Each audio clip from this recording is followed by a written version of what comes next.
Neat mop up ರೌಂಡ್ನ option entry start ಆಗಿಬಿಟ್ಟಿದೆ.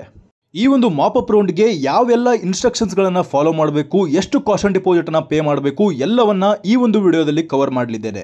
Neat 2025ರಲ್ಲಿ 472 ಅಂಕ ತೆಗೆದರೂ ಕೂಡ ಸೀಟ್ ಸಿಕ್ಕಿಲ್ವಾ? ಎಸ್ಸಿ ಮತ್ತೆ ಎಸ್ಟಿ ಕ್ಯಾಟಗರಿಯಲ್ಲಿ 380 ಅಂಕ ತೆಗೆದರೂ ಕೂಡ ಸೀಟ್ ಸಿಕ್ಕಿಲ್ವಾ? ನಿಮಗಾಗಿ ಇನ್ಸ್ಪೈರ್ ನೀಟ್ ಅಕಾಡೆಮಿ ಉತ್ತಮವಾದಂತಹ ಸ್ಕಾಲರ್ಶಿಪ್ ಒಂದಿಗೆ ಬಂದಿದೆ. ನಿಮಗೆ ಲಾಂಗ್ ಟರ್ಮ್ ಅನ್ನ ಫ್ರೀ ಆಗಿ ಅಡ್ಮಿಷನ್ ಅನ್ನ ಮಾಡಿಸ್ಕೊಳ್ಳೋದಕ್ಕೆ ತಯಾರಾಗಿ ನಿಂತಿದೆ.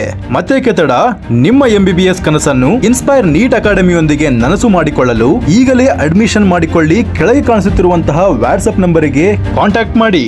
ಈ ಒಂದು ನೋಟಿಫಿಕೇಶನ್ ಅಲ್ಲಿ ಹೇಳ್ತಾ ಇದ್ದಾರೆ, ಆಲ್ರೆಡಿ ನಿಮಗೆ ಸೀಟ್ ಮ್ಯಾಟ್ರಿಕ್ಸ್ ಅಲ್ಲಿ ಸೀಟ್ ಗಳನ್ನ ತೋರಿಸಿದ್ದೇವೆ. ಅದನ್ನ ಯಾರ್ಯಾರು ಕ್ಯಾನ್ಸಲ್ ಮಾಡ್ಕೊಂಡಿರ್ತಾರೋ ಅಂತಹ ಸೀಟ್ ಗಳನ್ನ ಈಗ ನಾವು ಯಾಡ್ ಮಾಡಿದ್ದೇವೆ ಮಾಪ್ ಅಪ್ ರೌಂಡ್ಗೆ.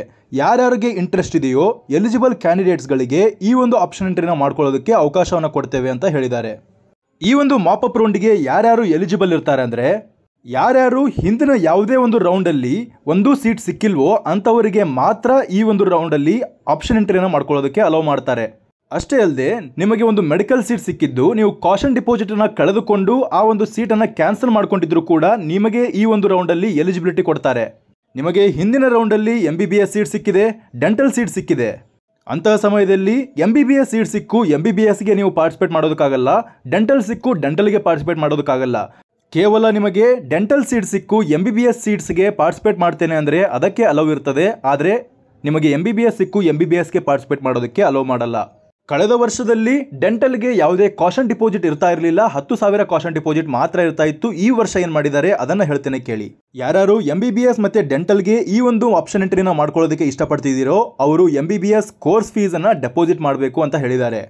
ಅಷ್ಟೇ ಅಲ್ಲದೆ ಹಿಂದಿನ ರೌಂಡಲ್ಲಿ ನೀವು ಕಾಷನ್ ಡಿಪಾಸಿಟನ್ನು ಪೇ ಮಾಡಿರ್ತೀರಲ್ಲ 1 ಲಕ್ಷವನ್ನು, ಈ ಒಂದು ರೌಂಡಲ್ಲಿ ನಿಮಗೆ 1.5 ಲಕ್ಷ ಇತ್ತಂದರೆ ಹಿಂದಿನ 1 ಲಕ್ಷವನ್ನು ಹಿಡಿದುಕೊಂಡು ಉಳಿದ ಅಮೌಂಟನ್ನು ಮಾತ್ರ ಪೇ ಮಾಡಬೇಕು. ಅದೇ ರೀತಿಯಲ್ಲಿ 12 ಲಕ್ಷವನ್ನು ನೀವು ಪೇ ಮಾಡ್ತಾ ಇದ್ರೆ, ಹಿಂದಿನ ರೌಂಡಲ್ಲಿ 1 ಲಕ್ಷವನ್ನು ಪೇ ಮಾಡಿದರೆ ಆ ಒಂದು 1 ಲಕ್ಷವನ್ನು ಇಲ್ಲಿ ನಿಮಗೆ ಕಡಿಮೆ ಮಾಡಿಕೊಂಡು 11 ಲಕ್ಷವನ್ನು ಮಾತ್ರ ತುಂಬಿಸ್ಕೊಳ್ತಾರೆ. ಆದರೆ ಹಿಂದಿನ ರೌಂಡಲ್ಲಿ ನಿಮಗೆ ಬೇರೆ ಸೀಟ್ ಸಿಕ್ಕಿತ್ತು, ಎಕ್ಸಾಂಪಲ್ ಆಗಿ ನಿಮಗೆ ಡೆಂಟಲ್ ಸೀಟ್ ಸಿಕ್ಕಿತ್ತು, ನೀವು ಈಗ MBBSಗೆ ಪಾರ್ಟಿಸಿಪೇಟ್ ಮಾಡ್ತಾ ಇದ್ದೀರಿ, ಡೆಂಟಲ್ ಸೀಟ್ಗೆ ಆ ಒಂದು ಕಾಷನ್ ಡಿಪಾಸಿಟನ್ನು ಮುಟ್ಟುಗೋಲನ್ನು ಮಾಡ್ಕೊಂಡಿದ್ರು. ಆ ಸಂದರ್ಭದಲ್ಲಿ ನೀವು ಮತ್ತೆ ಪುನಃ ಪೂರ್ತಿಯಾದಂತಹ ಅಮೌಂಟನ್ನು ಇಲ್ಲಿ ತುಂಬಬೇಕಾಗುತ್ತೆ. ಅಷ್ಟೇ ಅಲ್ಲದೆ ಬೇರೆ ಕೋರ್ಸಸ್ಗಳಿಗೆ ನೀವು ಮಾಡಿದಂತಹ ಪೇಮೆಂಟ್ ಇರ್ತದಲ್ಲ ಅದನ್ನು MBBS ಕೋರ್ಸ್ ಫೀಸ್ ಡೆಪಾಸಿಟ್ಗೆ ಕನ್ಸಿಡರ್ ಮಾಡೋದಿಲ್ಲ. ಈ ಕೋರ್ಸ್ ಫೀಸ್ ಡೆಪಾಸಿಟ್ ಪೇ ಮಾಡಿರ್ತಿರಲ್ಲ ಇದು ಎಲ್ಲಿಯೂ ಹೋಗಲ್ಲ, ನೀವು ಗಾಬರಿ ಪಡೋದಕ್ಕೆ ಹೋಗಬೇಡಿ. ಈ ಒಂದು ಸೀಟ್ ಸಿಕ್ಕ ಮೇಲೆ ಅಕಸ್ಮಾತ್ ನಿಮಗೆ ಏನಾದರೂ ಮೆಡಿಕಲ್ ಸೀಟ್ ಸಿಕ್ಕ ಮೇಲೆ ಅದರೊಂದಿಗೆ ಆ ಫೀಸ್ ಒಂದಿಗೆ ಅಡ್ಜಸ್ಟ್ ಮಾಡ್ಕೊಳ್ತಾರೆ. ಅಕಸ್ಮಾತ್ ಆಗಿ ನಿಮಗೆ ಮೆಡಿಕಲ್ ಸೀಟ್ ಸಿಗಲಿಲ್ಲ ಅಂದ್ಕೊಳ್ಳಿ, ಆವಾಗ ನೀವು ತುಂಬಿರುವಂತಹ ಅಮೌಂಟ್ ನಿಮಗೆ ರೀಫಂಡ್ ಆಗ್ತದೆ. ಈ ಒಂದು ಮಾಪ್ ಅಪ್ ರೌಂಡಲ್ಲಿ ನಿಮಗೆ ಸೀಟ್ ಸಿಕ್ಕಿದೆ, ಅವಾಗ ನಾನು ಆ ಕಾಲೇಜನ್ನು ಬಿಡ್ತೇನೆ, ನಾನು ರಿಪೋರ್ಟ್ ಆಗೋಲ್ಲ ಅಂತ ಅಂದ್ಕೊಂಡ್ರೆ ನೀವು ತುಂಬಿರುವಂತಹ ಕೋರ್ಸ್ ಫೀಸ್ ಡೆಪಾಸಿಟ್ ಇರ್ತದಲ್ಲ ಅದು ಫಾರ್ಫಿಟ್ ಆಗ್ತದೆ. ಅಷ್ಟೇ ಅಲ್ಲದೆ ಒಂದು ಪೆನಾಲ್ಟಿ ಕೂಡ ನಿಮ್ಮ ಮೇಲೆ ಬೀಳ್ತದೆ. ಮುಂದಿನ ವರ್ಷದ MBBS ಕೌನ್ಸಿಲಿಂಗಿಗೆ ಮತ್ತು ಆಲ್ ಇಂಡಿಯಾ ಕೌನ್ಸಿಲಿಂಗಿಗೆ ನೀವು ಪಾರ್ಟಿಸಿಪೇಟ್ ಮಾಡೋದಕ್ಕೆ ಅರ್ಹರಾಗಿರೋದಿಲ್ಲ. ಹಾಗಾದರೆ ಎಷ್ಟು ಕಾಷನ್ ಡಿಪಾಸಿಟ್ ಪೇ ಮಾಡಬೇಕಂದ್ರೆ, ನಿಮಗೆ MBBS ಅಲ್ಲಿ ಗೋರ್ಮೆಂಟ್ ಸೀಟ್ ಬೇಕಾಗಿದೆ. ಗೋರ್ಮೆಂಟ್ ಸೀಟ್ ಬೇಕಾದಾಗ ನೀವು 1 ಲಕ್ಷ ರೂಪೀಸನ್ನು ಪೇ ಮಾಡ್ತೀರಾ.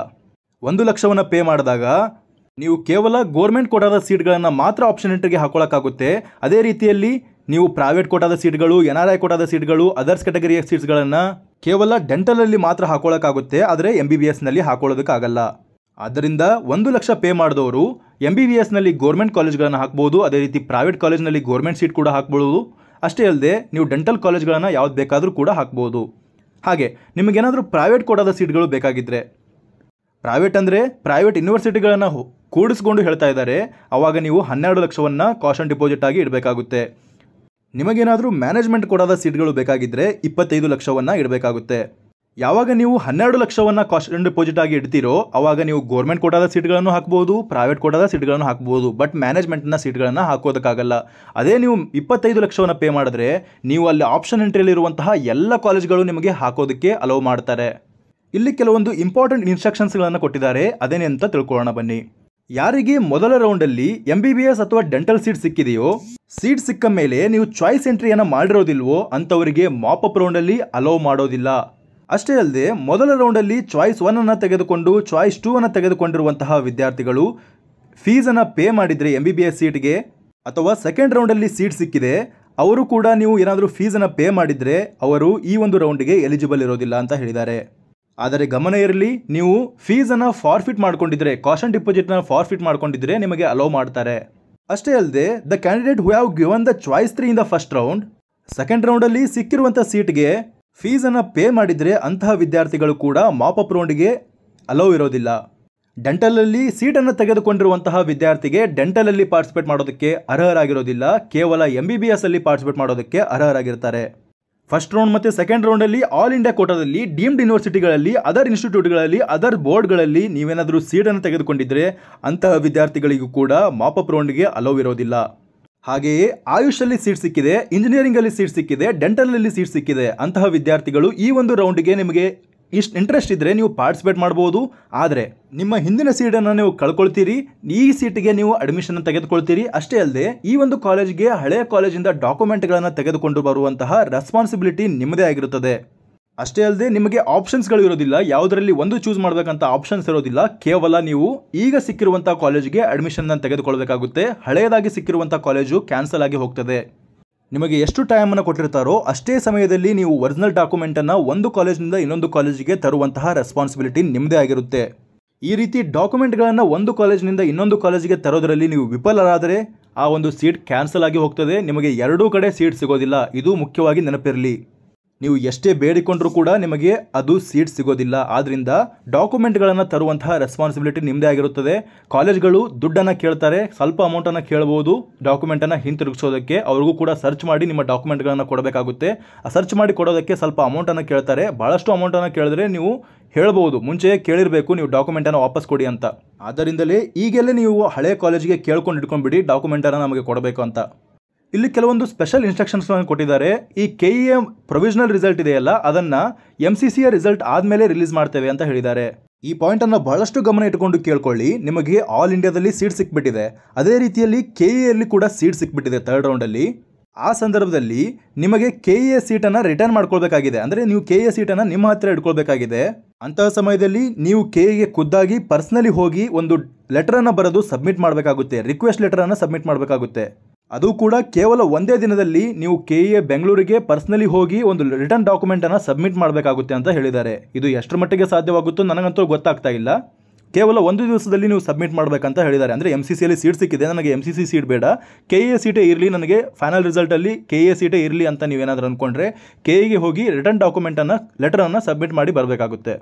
ಅಷ್ಟೇ ಅಲ್ಲದೆ ಆಲ್ ಇಂಡಿಯಾ ಕೌನ್ಸಿಲಿಂಗಲ್ಲಿ ನಿಮಗೆ ಥರ್ಡ್ ರೌಂಡಲ್ಲಿ ಒಂದು ಸೀಟ್ ಸಿಕ್ಬಿಟ್ಟಿದೆ ಅಂತ ಅಂದ್ಕೊಳ್ಳಿ, ನಿಮಗೆ KEAಯಲ್ಲಿ ಫೈನಲ್ ಅಲಾಟ್ಮೆಂಟಲ್ಲಿ ನಿಮಗೆ ಕನ್ಸಿಡರ್ ಮಾಡೋದಿಲ್ಲ ಅಂತ ಹೇಳಿದ್ದಾರೆ. ಅಷ್ಟೇ ಅಲ್ಲದೆ ನೀವು ತುಂಬಿರುವಂತಹ ಕೋರ್ಸ್ ಫೀಸ್ ಡೆಪಾಸಿಟ್ ಕೂಡ ಕಳೆದುಕೊಳ್ಳಬೇಕಾಗುತ್ತೆ ಅಂತ ಹೇಳಿದ್ದಾರೆ. ಇದನ್ನು ಗಮನ ಇಟ್ಕೊಂಡು ಕೇಳಿಸ್ಕೊಳ್ಳಿ. ನೀವು ತುಂಬಿರುವಂತಹ ಕೋರ್ಸ್ ಫೀಸ್ ಕೂಡ ನಿಮಗೆ ವಾಪಸ್ ಬರೋದಿಲ್ಲ.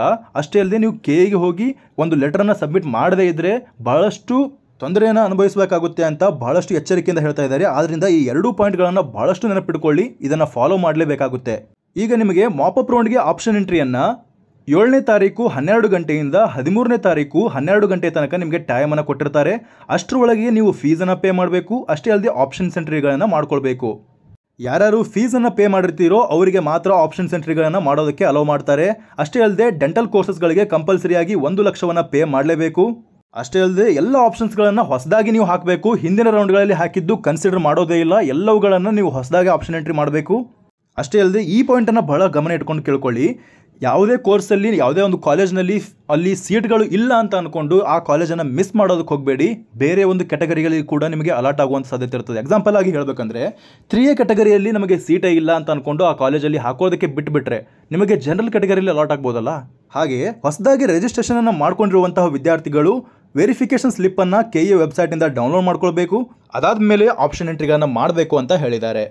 ಪ್ರತಿಯೊಂದು ಕಾಲೇಜ್ನ ಫೀ ಸ್ಟ್ರಕ್ಚರನ್ನು ನೋಡಿಕೊಂಡೇ ಆಪ್ಷನ್ ಎಂಟ್ರಿಗಳಲ್ಲಿ ಹಾಕೊಳ್ಬೇಕು. ಬಹಳಷ್ಟು ಪೇರೆಂಟ್ಸ್ಗಳು ಬಂದು ನಮಗೆ ರಿಕ್ವೆಸ್ಟ್ ಮಾಡ್ತಾ ಇದ್ದಾರೆ ಸೀಟ್ ಕ್ಯಾನ್ಸಲೇಷನ್ಗೆ, ಆದರೆ ಅದನ್ನು ಅಕ್ಸೆಪ್ಟ್ ಮಾಡೋದಿಲ್ಲ. ಇನ್ನು ಮುಂದೆ ನೀವು ಕ್ಯಾನ್ಸಲ್ ಮಾಡ್ಕೊಳ್ಬೇಕಂದ್ರೆ ನೀವು ತುಂಬಿರುವಂತಹ ಕಾಷನ್ ಡಿಪಾಸಿಟನ್ನು ಕಳೆದುಕೊಳ್ಬೇಕಾಗುತ್ತೆ. ಆದ್ದರಿಂದ ಫೀಸನ್ನು ಬಹಳಷ್ಟು ಬಾರಿ ನೋಡಿಕೊಂಡು ಆಪ್ಷನ್ ಎಂಟ್ರಿಗಳನ್ನು ಮಾಡ್ಕೊಳ್ಬೇಕಾಗುತ್ತೆ. ಅಷ್ಟೇ ಅಲ್ಲದೆ ನಿಮಗೆ ಒಂದು ಸೀಟ್ ಸಿಕ್ಕ ಮೇಲೆ ಅದನ್ನು ಬಿಡ್ತೇನೆ ಅಂದರೆ ನೀವು ತುಂಬಿರುವಂತಹ ಕಾಷನ್ ಡಿಪಾಸಿಟನ್ನು ಕಳೆದುಕೊಳ್ಬೇಕಾಗುತ್ತೆ. ಮುಂದಿನ ವರ್ಷಕ್ಕೆ ನಿಮಗೆ ಅಲೋ ಮಾಡೋದಿಲ್ಲ ಅಂತ ಕೂಡ ಹೇಳಿದ್ದಾರೆ. ಆದ್ದರಿಂದ ಆಪ್ಷನ್ ಎಂಟ್ರಿಗಳನ್ನು ಮಾಡ್ಕೊಳ್ಳೋದಕ್ಕಿಂತ ಮುಂಚೆ ಬಹಳ ಬಾರಿ ಯೋಚನೆ ಮಾಡಬೇಕು. ಸೀಟ್ ಸಿಕ್ಕ ಮೇಲೆ ಕಂಪಲ್ಸರಿಯಾಗಿ ಅಡ್ಮಿಷನ್ ತೆಗೆದುಕೊಳ್ಬೇಕು. ಆದ್ದರಿಂದ ನಾನು ಸಜೆಸ್ಟ್ ಮಾಡ್ತಾ ಇರೋದು, ಅಷ್ಟೇ ಅಲ್ಲದೆ KEA ಸಜೆಸ್ಟ್ ಮಾಡ್ತಾ ಇರೋದು ಏನೆಂದರೆ ಪೇರೆಂಟ್ಸ್ಗಳೊಂದಿಗೆ ಡಿಸ್ಕಸ್ ಮಾಡಿ ಆಪ್ಷನ್ ಎಂಟ್ರಿಗಳನ್ನು ಮಾಡ್ಕೊಳ್ಳಿ. ಇದಿಷ್ಟಾಗಿತ್ತು ಈವರೆಗಿನ ಮಾಹಿತಿ. ಈ ಮಾಹಿತಿ ನಿಮಗೆ ಇಷ್ಟವಾಗಿದ್ದರೆ ಚಾನಲ್ನ ಸಬ್ಸ್ಕ್ರೈಬ್ ಮಾಡ್ಕೊಳ್ಳಿ. ಹಾಗೆ ನಿಮ್ಮ ಫ್ರೆಂಡ್ಸ್ಗಳಿಗೂ ಈ ವಿಷಯವನ್ನು ಶೇರ್ ಮಾಡಿ. ಧನ್ಯವಾದಗಳು.